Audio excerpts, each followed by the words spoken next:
ರಾತ್ರಿ 12:30 ಗಂಟೆ. ರವಿ ಆ ಹೊಸ ಊರಿಗೆ ಮೊದಲ ಬಾರಿ ಬಂದಿದ್ದ. ಸುತ್ತಲೂ ದಟ್ಟವಾದ ಕತ್ತಲೆ. ಆ ರಸ್ತೆಯಲ್ಲಿ ಒಂದೇ ಒಂದು ಒಂಟಿ ಟೀ ಸ್ಟಾಲ್ ಬಿಟ್ರೆ ಬೇರೇನೂ ಇರಲಿಲ್ಲ. ಆ ಊರು ಹೊಸದಾಗಿದ್ದರಿಂದ ಮುಂದೇನು ಮಾಡಬೇಕು ಅಂತ ತಿಳಿಯದೆ ರವಿಯ ಟೀ ಅಂಗಡಿಯವನ ಹತ್ತಿರ ಹೋದ.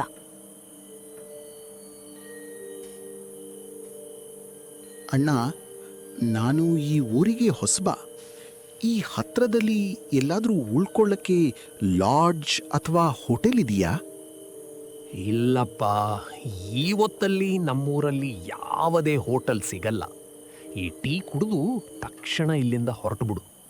ರಾತ್ರಿ ಇಲ್ಲಿ ನಿಲ್ಲೋದು ಅಷ್ಟೊಂದು ಒಳ್ಳೆಯದಲ್ಲ.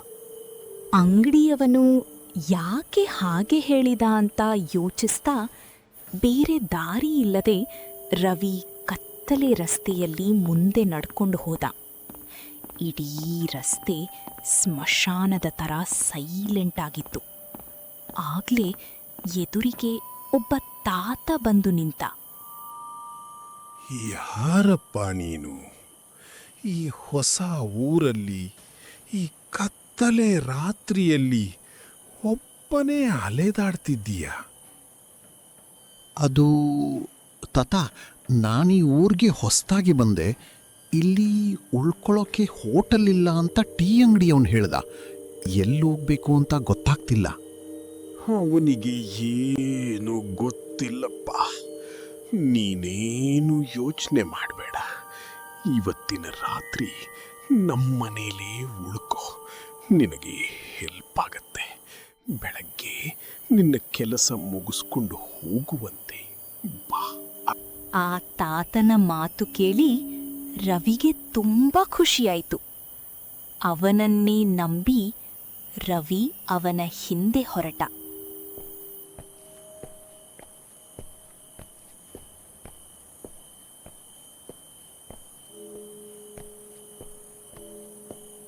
ಇದೇ ನಮ್ಮ ಮನೆ. ಈ ರೂಮ್ನಲ್ಲಿ ರೆಸ್ಟ್ ತಗೋ. ನಾನು ಪಕ್ಕದ ರೂಮ್ನಲ್ಲಿರ್ತೀನಿ. ಆಚೆ ಮಾತ್ರ ಬರಬೇಡ. ಆ ಮನೆ ತುಂಬಾನೇ ಹಳೆಯದಾಗಿತ್ತು. ರೂಮ್ನಲ್ಲಿ ಕೂತಿದ್ದಾಗ ರವಿ ಮೊಬೈಲ್ಗೆ ಸಡನ್ ಆಗಿ ಫುಲ್ ಸಿಗ್ನಲ್ ಬಂತು.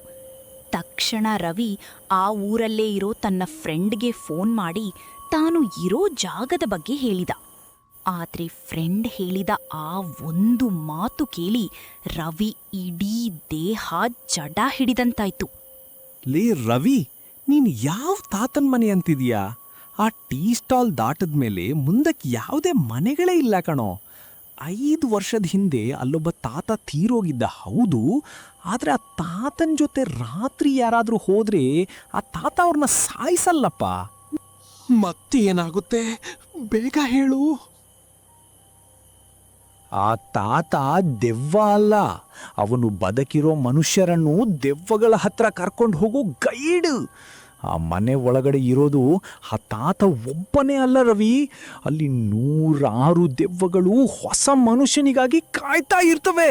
ಅಲ್ಲಿಂದ ತಕ್ಷಣ ಓಡಿ ಬಂದ್ಬಿಡು. ಹಲೋ ಬ್ರೋ, ಬಾಗಿಲು ಲಾಕ್ ಆಗಿದೆ ಕಣೋ. ನಾನು ಹೆಂಗೆ ಆಚೆ ಬರಲಿ?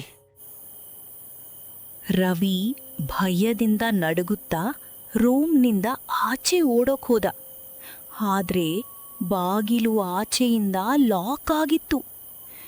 ಏನ್ ಮಾಡ್ಬೇಕು ಅಂತ ತಿಳಿಯದೆ ರವಿ ತಲೆ ಮೇಲೆ ಕೈ ಹೊತ್ತು ಕೂತಿದ್ದಾಗ ಅವನ ಮೊಬೈಲ್ ಮತ್ತೆ ರಿಂಗಾಯಿತು. ಅದೇ ಫ್ರೆಂಡ್ ಮತ್ತೆ ಫೋನ್ ಮಾಡ್ತಿದ್ದ. ಹಲೋ ರವಿ, ಸಿಗ್ನಲ್ ಸಿಗ್ತಾ ಇರಲಿಲ್ಲ ಇಷ್ಟೊತ್ತು. ನೀನು ಎಲ್ಲಿದ್ಯಾ ಕಣೋ? ರೈಲ್ವೆ ಸ್ಟೇಷನ್ ಹತ್ರನಾ? ಲೇ, ನೀನು ಇಳಿದಿರೋ ಊರ್ಲಿ ಇವತ್ತು ಫುಲ್ ನೆಟ್ವರ್ಕ್ ಜಾಮ್ ಆಗಿದೆ. ನಾನು ನಿನಗೆ ಈಗ ತಾನೇ ಮೊದಲನೇ ಬಾರಿ ಫೋನ್ ಮಾಡ್ತಿರೋದು. 5 ನಿಮಿಷದ ಹಿಂದೆ ನೀನು ಫೋನ್ ಮಾಡಿ ಮಾತಾಡಿದ್ಯಾರು? ಏನು, ನೀನು ಇವಾಗಲೇ ಫೋನ್ ಮಾಡ್ತಿರೋದಾ? ಹಾಗಾದ್ರೆ ಇಷ್ಟೊತ್ತು ನನ್ನ ಹತ್ರ ಫೋನಲ್ಲಿ ಮಾತಾಡಿದ್ದು? ಫೋನ್ ಕಟ್ಟಾಯ್ತು. ರವಿ ಭಯದಿಂದ ನಡುಗುತ್ತಾ ರೂಮ್ನಿಂದ ಆಚೆ ಓಡೋಕೆ ಹೋದ. ಆದ್ರೆ ಬಾಗಿಲು ಆಚೆಯಿಂದ ಗಟ್ಟಿಯಾಗಿ ಲಾಕ್ ಆಗಿತ್ತು. ರವಿ ಬಾಗಿಲನ್ನು ಜೋರಾಗಿ ಬಡಿದು ಯಾರಾದ್ರೂ ಇದ್ದೀರಾ, ಕಾಪಾಡಿ ಅಂತ ಕಿರುಚಿದ. ಆದ್ರೆ ಸುತ್ತಮುತ್ತ ಯಾರೂ ಇರಲಿಲ್ಲ. ರವಿ ಆ ಕಾಲಿಂಗಪ್ಪ ತಾತನ ಬಲೆಯಿಂದ ಬಚಾವಾಗಿ ಆಚೆ ಬರ್ತಾನ? ರವಿಯನ್ನ ಉಳಿಸೋಕೆ ಅವನ ಫ್ರೆಂಡ್ ಅಲ್ಲಿಗೆ ಬರೋಕೆ ಸಾಧ್ಯನಾ? ಮುಂದೇನಾಗುತ್ತೆ ಅಂತ ನಿಮಗನ್ಸುತ್ತೋ ಅದನ್ನ ಈಗಲೇ ಕಮೆಂಟ್ ಮಾಡಿ ತಿಳಿಸಿ.